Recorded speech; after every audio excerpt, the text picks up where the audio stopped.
Hello, guys. It's me, Mr. It's me. It's me. The dog's barking. It's me, Mr. Ansharsky, back at it again. I look like an emo because I just took a shower. But what are we talking about today? Well, if you're watching this video, you're either stumbled on the wrong side of YouTube or you are in AP World History with me, your host, Mr. Ansharsky. Today, we're going to talk about Chapter 2 of our 7th unit, Unit 7. On the screen right now is your bell work. Explain what nationalism is in the context of state building. How does nationalism build states? How does it build countries, rather? You could say it that way, too. So we talked about it a bit last presentation. We talked about it a bit last unit as well. All right, let's go ahead and get started today. Today, we're going to talk about nationalism in Europe. We're going to talk about a lot of themes that will be very important when we finally discuss this First World War, starting with next presentation. So the lesson objective today is explain how internal and external factors contributed to change in states after 1900. And for your daily summary today, you're going to specifically look at Europe between 1850 and the start of World War I, 1914. But first, let's build some context. What is nationalism? And what are we seeing across Europe by the end of the 19th century? Well, first things first, we have to talk about what Western society generally is like. Let's look at it economically. We'll look at it a bit philosophically, then we'll look at it socially and politically. Well, in terms of economics, we are going to see Europe, for the most part, widely industrialized during the Second Industrial Revolution. It's no longer just the British, but it's including more continental European powers like Germany, like France, but it's also including places like the United States and Japan. So Western society is heavily industrialized. We have new industries like petroleum and chemicals and steel.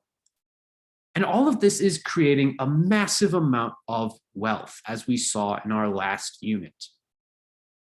But this is going to have the impact of creating new types of industries, not only of steel and chemicals and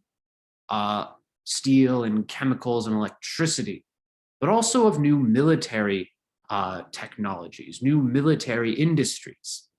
So there is a very close relationship between industry and increased militarism, as we'll see in our next presentation. But on top of this, we not only are seeing this militarism in European society, we're also seeing this extreme wealth inequality. We are seeing the creation of a new class, people with billions of dollars. So while on the surface things are going pretty good, again, going back to this idea of the Gilded Age, underneath it, we have extreme poverty. We have this intense military buildup. We have new military technologies like machine guns. We have poison gas. We have tanks and airplanes and submarines. But generally, we have this feeling of optimism across Europe. We're never going to use these terrible technologies. They're so terrible that the thought of war is so barbaric, it's never going to happen. It's only really in the back of the room that we have pessimists who are saying, oh no, we are on the collision course for a terrible international war. They're going to see things like rising nationalism, rising militarism, these new military technologies. But they're also looking at this extreme class division, which will become important when we talk about the Great Depression. It'll be important when we talk about the Russian Revolution. Let's turn our attention to social and political concerns. Well, in the New World, the quote-unquote New World, the Americas, North and South America, in places like Oceania, Australia, we are going to see a rise of immigration, as we saw in our last unit. So most of these Western societies in North and South America and in Oceania, which has places like Australia and New Zealand, we are seeing the rise of immigrant populations of multi-ethnic cosmopolitan Western countries. And yet, we are seeing a backlash against these immigrants, against indigenous people, and against African Americans in the case of the United States. So we are seeing not only the racial subjugation of African Americans in the United States, we're also seeing the exclusion of certain types of immigrants, for instance, Chinese immigrants, with the Chinese Exclusion Act. In Australia, we see the suppression of Indigenous Aboriginals with the White Australia policy. So this goes back to this idea of tensions underneath the surface of prosperity. We have intense racial and ethnic discrimination. And yet, at the same time, we are also going to see the expansion of political rights. We are going to see the rise of parliamentary governments across the Western world. We are seeing a decline in absolutism. There are really only two states with an absolute monarchy. That's going to be Russia and Austria-Hungary, as we'll see in a second. But with the expansion of parliamentary governments, there's elections being held now. So it actually matters what people who are voting think about and what they care about. So how do we influence what people care about? We have to create a national conversation. We're seeing the rise of national medias across Europe. So public opinion is something that matters in government now. How do we convince the public, the masses, quote unquote, to support what we're doing? We're seeing the rise of state propaganda through new mediums like radio, like motion pictures, like newspapers. So with these technological advances, we're also seeing the rise of national media. And this will become important when we talk about this idea of how do we sell a war? How do we create a national identity? And this idea of a national identity is fundamental in our understanding of nationalism. What is nationalism? Well, really, there's kind of two definitions, and they both go hand in hand. One is the idea that an ethnic or racial group of people should have their own nation, should have their own country. For instance, if you're a Serbian nationalist, you think Serbia should be an independent country. You think that Serbs should control what goes on in Serbia. And yet nationalism also has this notion of superiority over other national identities. So if you're a German, for example, you're a German nationalist, you both think that Germany should be one unified country, but you could also believe that Germans, the ethnic group of Germans, should be the ones who make up this country. Only them. It could also mean that you believe Germany is the superior country to other places around Europe, other places around the world. So nationalism is something we are going to see on the rise in Europe by the end of the 19th century. We start to see its earliest beginnings with the 1848 revolutions. Remember, these were, for the most part, liberal and nationalist movements. They were very much inspired by the Enlightenment. They were very much pro-democracy and pro-nationalism. So nationalism is something that will become a reality, a realized thing by the end of the 1800s. But nationalism is also going to be deeply connected to this notion of social Darwinism that we're also seeing emerge by the end of the 1800s. We've talked about how social Darwinism, the idea of the survival of the fittest, that nature is competition, how that played out with internal considerations like race, like class. It's especially going to develop as it relates to colonial empires. The idea that white people, for example, are genetically superior, they are fitter than other races. But this is going to be applied to national identities as well. We British people are superior to those Germans, for example. So this notion of superiority as a result of the survival of the fittest is influencing the discussion around nationalism. But there's also this idea that if nature is a state of competition, if we have to prove that we are the fittest, then that's going to be applied to international relations as well.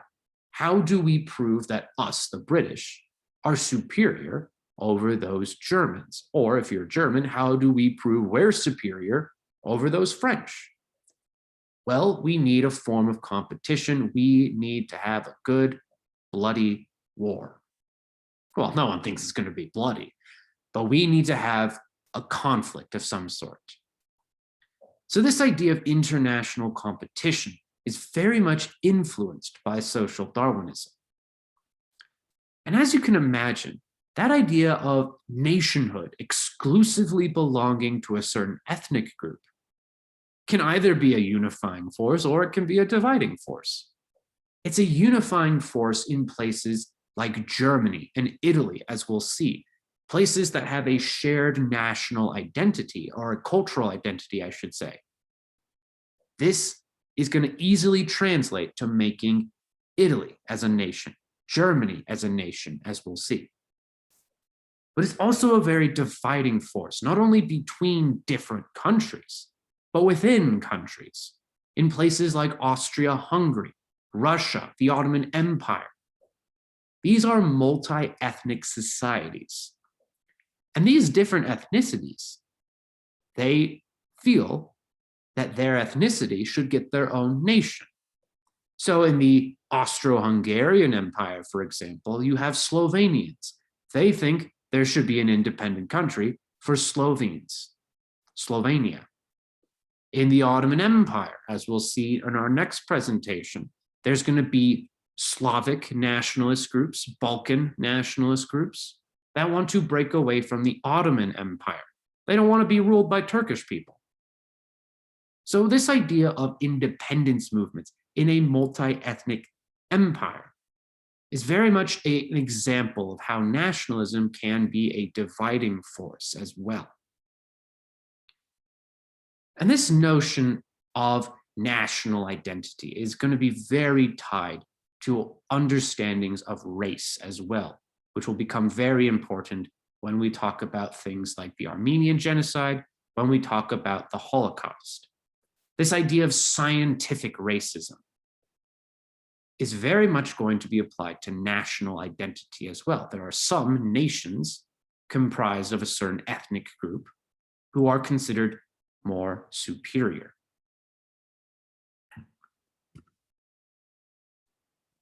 But going on this idea of nationalism as a form of country building, of state building, let's look at two examples of how nationalism will unify countries and make them into modern states. We'll first look at Italy, then we'll look at the Germans. Well, before we look at Italy, let's just consider some context. Well, for one thing, Italy as a unified country doesn't exist. It hasn't existed since ever, I guess the Romans. So Italy, throughout much of the 19th century, throughout much of the Middle Ages even, was really divided between 9 different independent countries. And one of those countries actually is the Papal States. Guess who rules that place? It's the Pope. So Italy has 9 distinct different countries. But the most important for us today is this one right here in purple, Piedmont, Sardinia. Piedmont, Sardinia, as we'll see, is going to lead the charge for Italian unification. But it has significant obstacles to overcome. For one thing, there are 9 different countries on the Italian peninsula. You also have the influence of the Pope, and the Pope doesn't want to give up his political power. I mean, the Pope basically doesn't have any say in international politics anymore, ever since the 30 Years' War, really. So the Pope is one of these barriers to unification, the political divisions in Italy. We also have widespread illiteracy in Italy. So we're not going to really see intellectual support for Italian unification. But we're also not seeing general European support for Italian unification. And this goes back to an idea of the balance of power. If we have a new single state controlling all of this territory, they could potentially upset the balance of power in Europe. They could become a powerful country. Excuse me. And yet there is going to be a spirit of nationalism that will emerge largely as a result of those 1848 revolutions. We are going to see this notion of a shared linguistic and cultural identity, which is going to be the major reason why Italy will unify, why we will see Italian nationalism. So this idea of cultural unity is a major reason why Italy will form. And that is how nationalism assists in Italian unification. And yet there's also going to be this feeling in Italy of basically saying to the rest of Europe, you don't want us to unify? Well, screw you. We're going to unify anyway. That's why, as we'll see, these wars for unification are going to be called the Italian Wars for Independence. They're looking to essentially say to the rest of Europe that we can be a country. So we are seeing this general support for unification, especially as a result of linguistic and cultural similarities, and also this feeling of throwing off European control, preventing Italian unification. But who are some of these nationalists that we will see? Who leads the charge? Well, let's first look at this neckbeard right here, a guy by the name of the Count Camillo de Cavour. He's the prime minister of Piedmont, Sardinia. He is a conservative. He wants Piedmont, Sardinia to rule all over Italy. So he's a monarchist. He's a conservative. And he represents a more conservative vision of Italian nationalism. Then you have liberals like Giuseppe Garibaldi. Garibaldi is with this vision. He has this vision of Italy being a republic. He's very much influenced by notions of liberalism, of making a republic. And this contrast right here between conservatives and liberals, that's going to influence what a unified Italian government will look like, as we'll see. But how is Italy going to unify? Well, it's going to unify through various wars, Piedmont, Sardinia leading the charge to invade and conquer the rest of Italy. Eventually, they're going to win. They're going to take over the central city of Rome, and Piedmont Sardinian's king, a guy by the name of Victor Emmanuel III, is going to become king of all of Italy. And yet, like I said, there is going to be a compromise between the more liberal, the more conservative visions of Italian nationalism. We're going to see a parliamentary monarchy.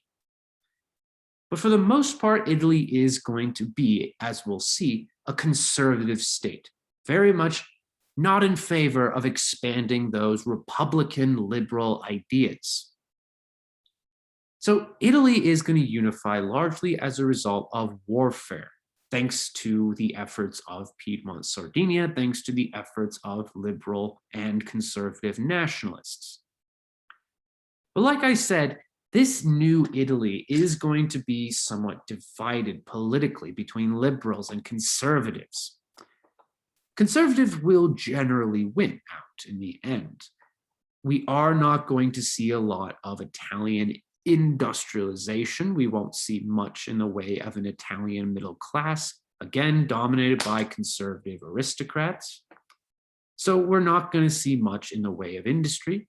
Italy's going to fall behind compared to the rest of the world, well, the rest of Europe, I should say. There's also going to be a lack of political representation for Italian peasants. We are going to see that this notion of parliamentary government is going to be largely restricted to more wealthy people in Italian society, largely excluding, disenfranchising Italian peasants. And yet, the slow process of Italian unification, on top of this very weakened political organization that exists in Italy, doesn't really see a lot of control over kind of the periphery of the Italian nation, places like Sicily. We are going to see, as a result of this limited government presence in places like Sicily, the rise of organized crime. What fills the power vacuum? It's going to be criminal organizations like the Mafia, Cosa Nostra. I can't speak about that. That's the Omerta Code of Silence. Sorry, I learned that from the Fallout Wiki. Anyway. And yet there are going to be conservative voices who do want to expand Italy's territory, especially if everything's about staying competitive with the rest of Europe. So Italy will make an empire. They'll take over Libya, Ethiopia, or not yet, Libya and Somalia, Eritrea, and some islands in the Mediterranean. But there's also going to be calls in Italy for more territory inside Europe, especially Italian-speaking places that right now belong to the Austro-Hungarian Empire. And we'll see how that influences Italy's progression in the First World War. So Italy's a country now, much to the horror of the rest of Europe. We have a new power to contend with. There could be an upset of the balance of power. But if you thought Italy was concerning, well, Germany is the one that everyone in Europe is concerned about. Let's talk about German unification. But before we do that, how is Germany looking before unification? Well, it all goes back to the Middle Ages, actually, and our boy Charlemagne. Germany as a country won't exist until the end of the 1800s, 1871. Germany, quote unquote, doesn't exist. The German-speaking countries of Europe are largely loosely organized until 1806 in an organization called the Holy Roman Empire. This is sometimes called the First Reich. But the Holy Roman Empire, the maps I have up here, this is the old map right here. It is a loose connection of different German-speaking countries ruled over by a Habsburg. But in the Holy Roman Empire, we have a particular state, a particular country that is going to be the most powerful in Germany, quote unquote. And that's going to be this little guy called Prussia. Prussia is a highly militarized, highly conservative state dominated by an elite class called the Junkers. The Junkers are largely interested in militarization.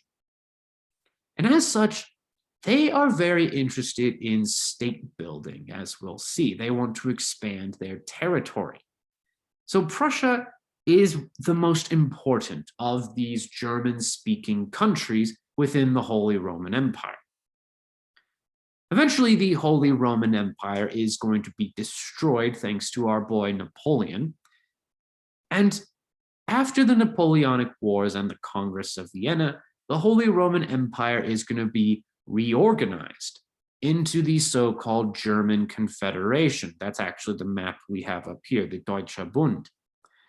The German Confederation, again, is going to be a loose connection of different German-speaking countries. But Prussia, in particular, as we'll see, is going to be the one that rises. And it's going to be the one that is going to lead much of the unification effort. And yet it's not going to be along liberal lines, as we'll see. Really, the earliest forms of German nationalism come as a result of the 1848 revolution.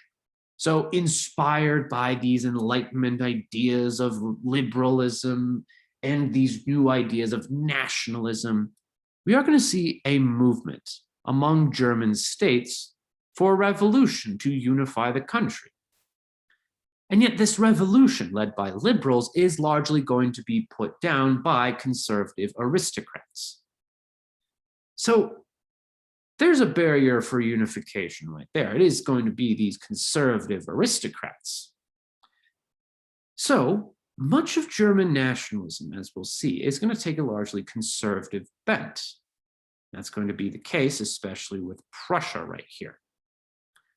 So there's one barrier right there, the largely conservative nature of German nationalism.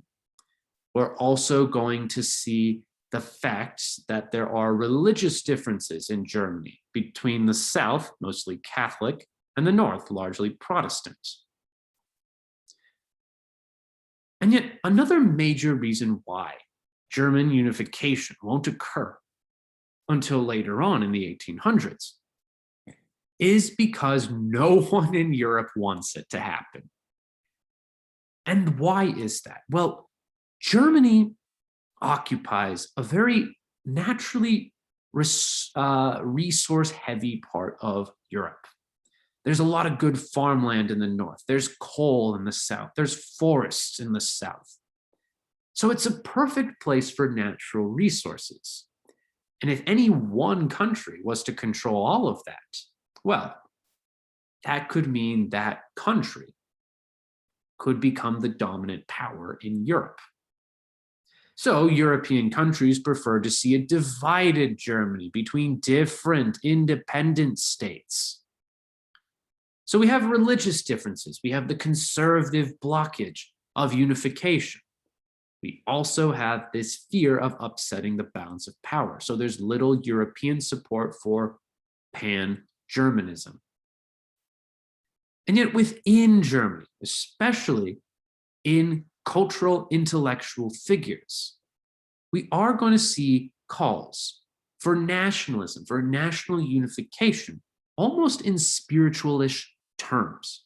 A lot of German nationalism is going to emerge during a period of romanticism, and we talked about that last unit. So there is linguistic and cultural support for German nationalism and German unification. You see right here this map in the green. This is areas that speak German. And the red right here, that is the German Confederation border. But with this romantic notion of nationalism, especially along linguistic lines, you are going to see people saying it's only natural that Germany forms a country. They all speak German, they should be one country. And this notion of unification, as I said, is largely going to be directed by conservative forces, by Prussia.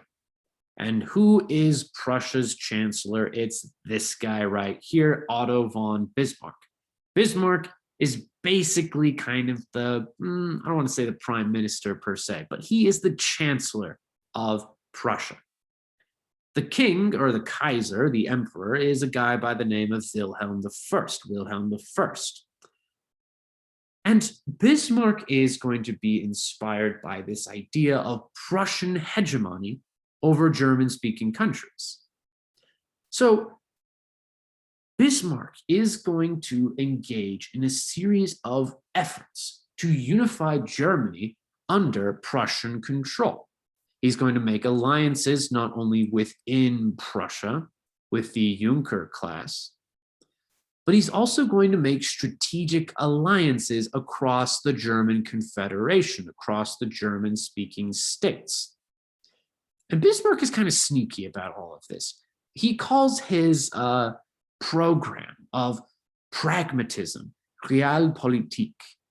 It's this notion of getting what you want through very subtle means, through diplomatic means, by convincing your opponents to attack you so you can strike at them with really quick military force. So Prussia is going to unify Germany under the direction of Bismarck, largely through this notion of diplomacy and, as a last resort, military alliances as a result of wars. So Bismarck is going to kind of scare German countries into joining with Prussia by building military alliances. He's going to build an alliance with the northern German-speaking states. But you have an alliance, you need a common enemy to fight against, to basically show it's better if we're all unified as one country. And who is that enemy going to be? It's the Austrians. Why the Austrians? Well, the Austrians are a German-speaking group of people, and they're not willing to see a Germany rise because that would upset their hold over Central Europe, especially their influence in Southern Germany. So to kick them out of Southern Germany, we have to form an alliance. So the Northern German Confederation is going to declare war on Austria. It's really weird. First, Bismarck goes to war with Denmark, and then there's this little territory called Schleswig-Holstein, and then that territory is going to be given to the Austrians, and then there's overall calls by Northern German states to be like, hey, why are the Austrians right there? They're supposed to be down there. We should kick them out. And then they go to Bismarck, and Bismarck's like, oh, that's a wonderful idea. Let's go to war with Austria. It's better if we're one single country, Northern German states. We should be one unit so we can fight those Austrians. And all the Northern German states are going to be like, hell yeah, dude, let's go fight those Austrians. Let's kick them out of Southern Germany while we're at it. So as a result of the Austro-Prussian War, we are going to see unification of Germany's north. Now we need to get the South all combined together. Who is going to be our common enemy? This time, it's going to be the guys neighboring Southern Germany, France. So Prussia and its Northern German allies are going to engage in a series of conflicts with the French Empire under our boy Louis Napoleon III. So, to everyone's surprise, Prussia is able to form a very strong military, combining different German-speaking troops together, and they fight the French, and the French lose. The French lose so badly that Napoleon III is no longer in power. They lose so badly that the German army under Kaiser Wilhelm I, they're going to go to the Palace of Versailles. And in the Palace of Versailles, with Bismarck standing right here, proud of his achievement, Kaiser Wilhelm is going to say to the rest of the world, Germany's an empire now, and I am the head of it. So the Franco-Prussian War is going to lead to the rise of the German Empire, or the Second Reich. But the Second Reich, or I should say the Franco-Prussian War more accurately, is important for three reasons. One thing, Germany is a country now. Another thing, the French Empire is no longer a thing anymore. Now it's the French Republic, and if you're keeping track at home, it's the Third French Republic. What's our third reason? It's going to be increased antagonism between France and Germany, and arguably the rest of Europe as well. But we're going to pay attention to France and Germany right now. As a part of the end of the Franco-Prussian War, France is going to have to give up this piece of territory right here called Alsace-Lorraine. Alsace-Lorraine, the Germans think belonged to them because it's German-speaking territory, and that's a linguistic reason why we formed the nation in the first place. So Alsace-Lorraine is going to be considered by the Germans rightful German territory. But in France, there's this notion that Alsace-Lorraine is rightful French territory.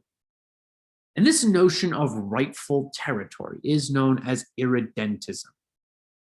So as a form of national unity, we believe that some territory rightfully belongs to us, including Alsace-Lorraine.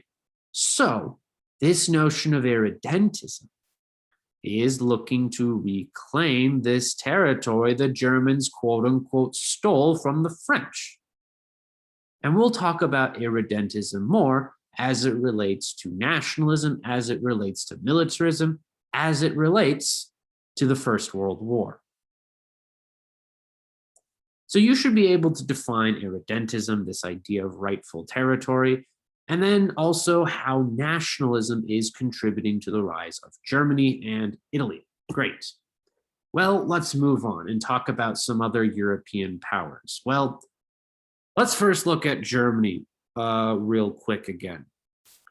Germany is going to be a conservative, militarized state. There's a parliament, a Reichstag as it's called. This is going to be a form of parliamentary government, but guess who's in charge? It's Willy I right here. His chancellor is Bismarck over here. So under Wilhelm I, who's going to be the first emperor of the German Empire, there's going to be three. The second one doesn't matter all that much. The third one kind of does. But right now we're with Wilhelm right here. Wilhelm is going to promote Germany's competition economically with other countries across Europe, especially the British. So Wilhelm is going to largely focus on domestic concerns. He's going to industrialize Germany. He's going to especially use the state government to influence the promotion of industry, the backing of huge corporations and industries. And these industries, they're not only producing consumer goods, but they're also producing military goods. So under Wilhelm I, we're seeing the creation of an industrialized German military. We're also seeing the building of the German economy. And Germany is going to be very competitive with the other major industrial power in Europe, the British and the Americans, but more importantly, the British. So we see Germany's rise during the Second Industrial Revolution under the ruling of Wilhelm I. But we're also seeing the standardization, you could say, of the German national identity, especially along religious lines. We're going to see that especially through this notion, this policy of Kulturkampf. Essentially, if you literally break down this word, it means culture war or culture conflict. But Kulturkampf is going to be this notion of removing the Catholic influence from southern Germany. It's making German national identity along Protestant lines, along Prussian lines, Prussian religious ideas, namely Lutheranism. So Kulturkampf is this notion of removing Catholic influence in Germany. But how do we maintain a hold of conservative groups like the Junkers, like Willy I right here? Well, we need to make it so those liberals and socialists can't ever get a seat in government because they have no popular platform, because we as the conservatives have already put it out there. So a lot of these liberals and socialist groups, they're going to propose welfare, things like universal health care, public education. They're going to propose things like old age pensions, disability insurance. But the conservatives, realizing that these ideas are popular, are going to adopt them and put them into law. So Germany is going to become one of the first welfare countries in the world, but it's out of a conservative desire to prevent revolution, to prevent socialist, even, God forbid, communist revolution. So these are some domestic things going on in Germany under Willy I. Then we got there's another Kaiser. He doesn't matter. I think his name is Frederick, but who cares about him? What matters for us is Wilhelm II, Willy I's grandson. And unlike Wilhelm I, Wilhelm II is much more interested in international politics. He's especially interested in using this industrialization and use it in the international context.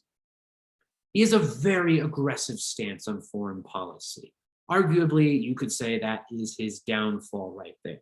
He's going to get into alliances with other conservative militarized countries like the Austrians, the Austro-Hungarian Empire, I should say, like the Ottomans. So Wilhelm II is putting into place a lot of alliances with other European countries, namely those who are very conservative, namely those who are very militarized or have a significant influence of the aristocratic military. And this is going to rush up against other European powers like the British, like the French, like the Russians. And all of this is kind of concerning for Bismarck, because Bismarck's all about balance of power, realpolitik. So Bismarck's going to say, Wilhelm, I know your granddad, he was a chill dude. I liked him. He kept all of my alliances intact and all that. He didn't aggressively go to war with anybody. So maybe you should calm down.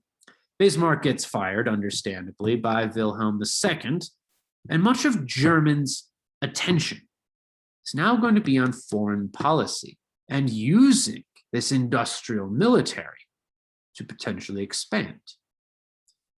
Wilhelm II is going to expand German colonies, and yet he's also going to have a very aggressive militant stance towards Germany's neighbors like France and like Russia.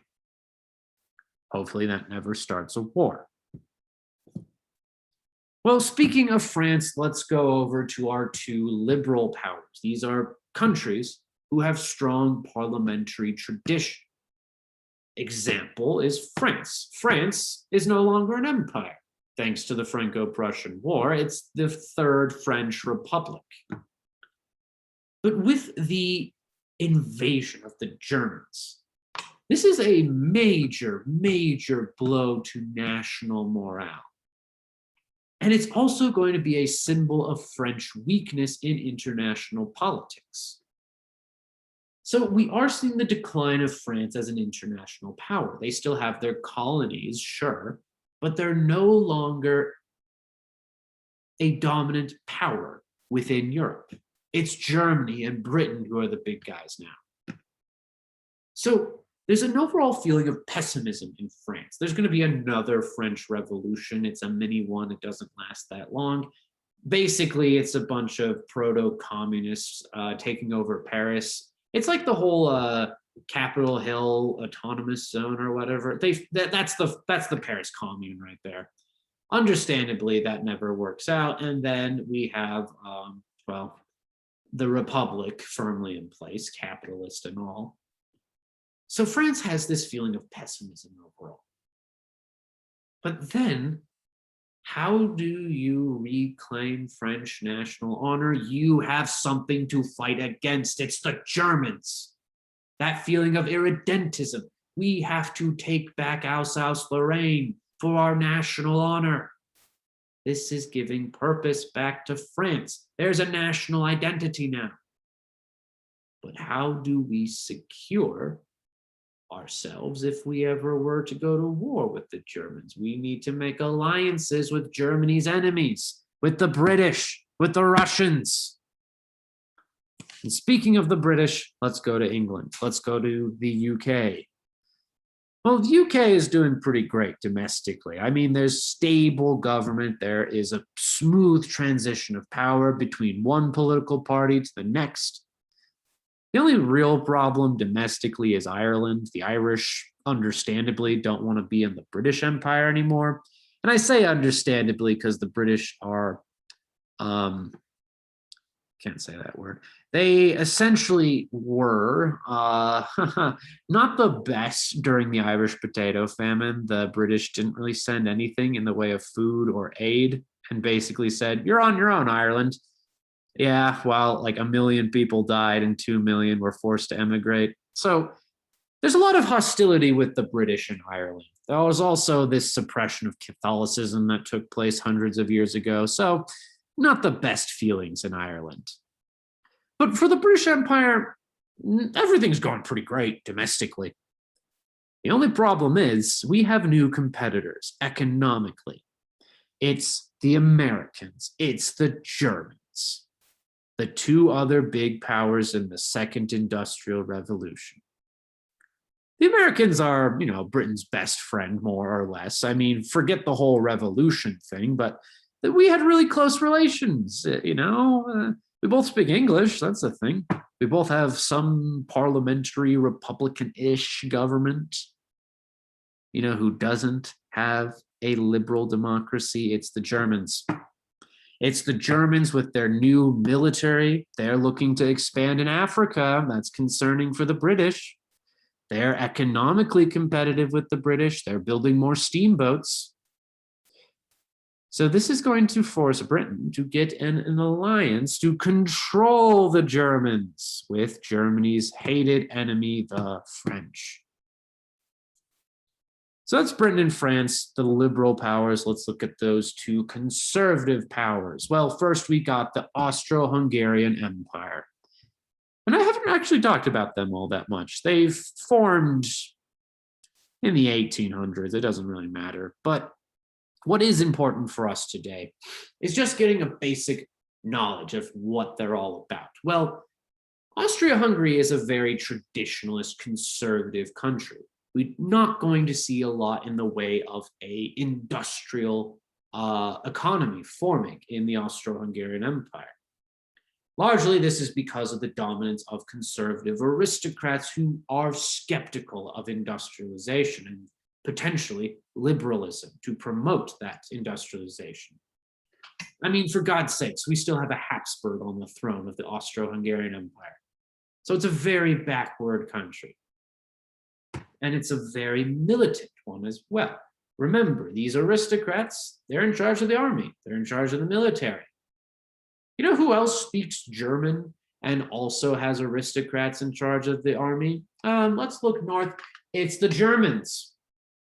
So Austria-Hungary and Germany are going to form an alliance, largely because of their shared linguistic and militant cultures. And yet the major problem with Austria-Hungary is going to be the fact that there are a lot of ethnicities in Austria-Hungary. You can see on the map right here, these are the different ethnic groups who call Austria-Hungary home. We got German speakers in red light right here. We got the Hungarians, but we also got Romanians. We got Italians over here. We got Croats and Bosnians. We got Slovenians, where my great-grandfather is from. He's from, it's a little town right here. They spoke German there.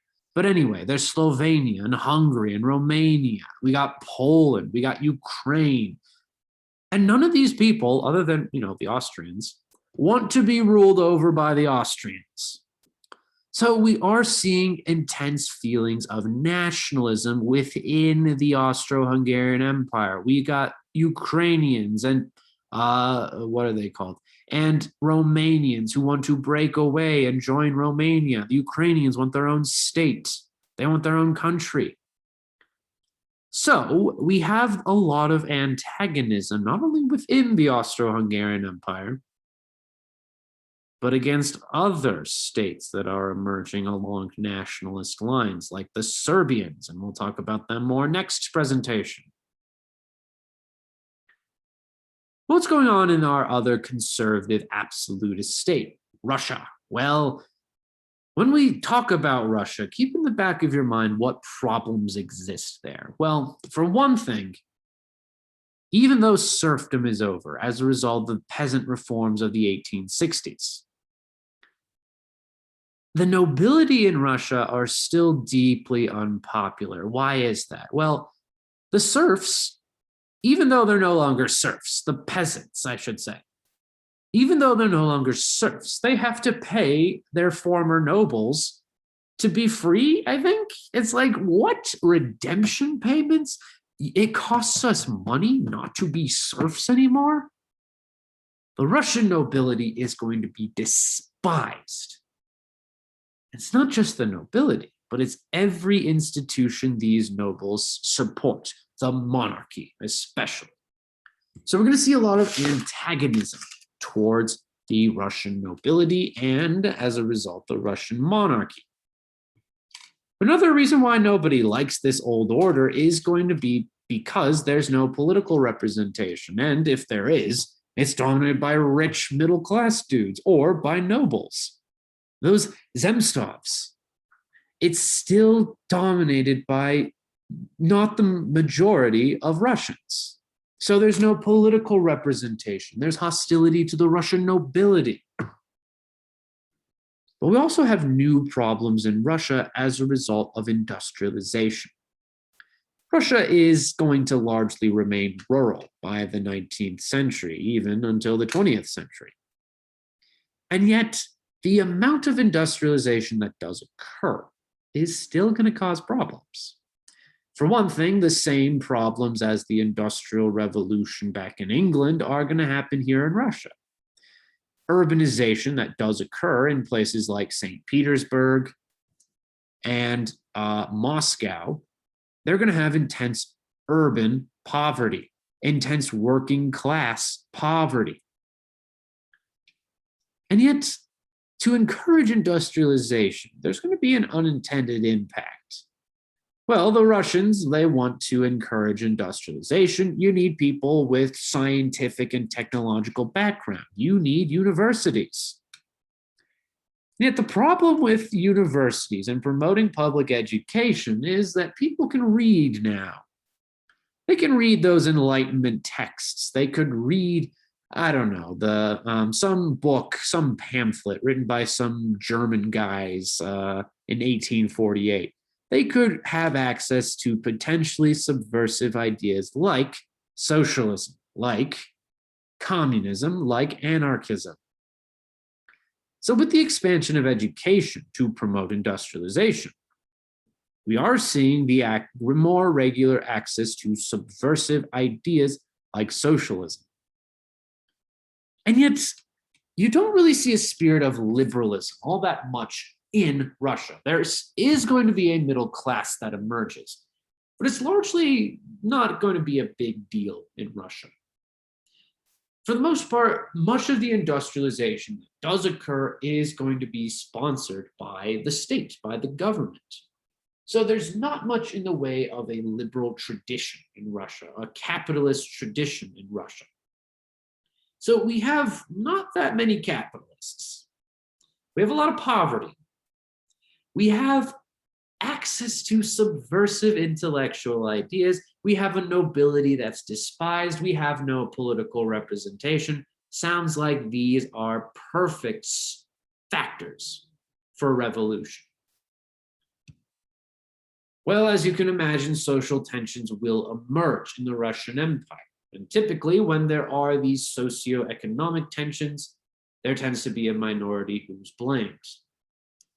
And in the countryside, it's largely going to be Jews. We are going to see attacks on Jews in the so-called pogroms. These are organized attacks against Jewish people in Eastern Europe. So that's one example of these socioeconomic tensions. But we also have tensions burgeoning between this middle class that does exist and intellectuals who want to adopt liberalism. They want to promote a Russian government that encourages capitalism, that encourages liberalization. So among the intellectual class, the intelligentsia, and among the business professional class, we are seeing calls for liberal reform. But among the working class and among intellectuals who have read up on their Marx, we are going to see really radicals form as well. Anarchists and socialists and communists. These anarchists, especially, they're going to try and get what they want. They assassinate Alexander II after he blocks a lot of reforms that are going to be passed. So we are going to see the assassination of one of the more liberal czars in Russian history. And this is going to be met with even more conservative czars. So Russia is going to be a largely conservative state. But this state, this government, is largely going to be ineffective, not only by an unwillingness to address fundamental reform, but also by an inability to. Russia is distracted by so many different things. You got Polish nationalism. You got the Caucasus wanting to be independent. You got the defeat. Ooh, my hip just popped. Jeez. Oh, wowee. But you also have the defeat of the Russian military in the Russo-Japanese War. Oh my God, white people were beaten by Asians. What the hell, according to social Darwinists. And this is going to especially tick off not only those industrial workers who want radical reforms, but also among the liberal intelligentsia. So we are going to see a failed revolution in 1905. It's going to be met with heavy government resistance, but there will be some reforms out of it, especially in the way of political representation. We are going to see what is called the Duma form. It's a parliament. But who dominates it? It's the middle class. It's those bourgeois businessmen and intellectuals. But this Duma is very, very, very, very not powerful at all. The Tsar, at this point, a dude by the name of Nicholas II, can dissolve it whenever he feels like it. He also has significant sway and no control over foreign alliances and foreign policy. He especially is going to be involved in very nationalistic inspired alliances with fellow Slavic countries like Serbia against Austria-Hungary. So consider, what are the major powers of Europe by the start of World War I? And what are some trends in general that we're seeing across Europe? Thank you for your time. I hope you enjoyed the lesson. I hope you enjoyed my haircut. Because tonight will be the night that I'm fall for you over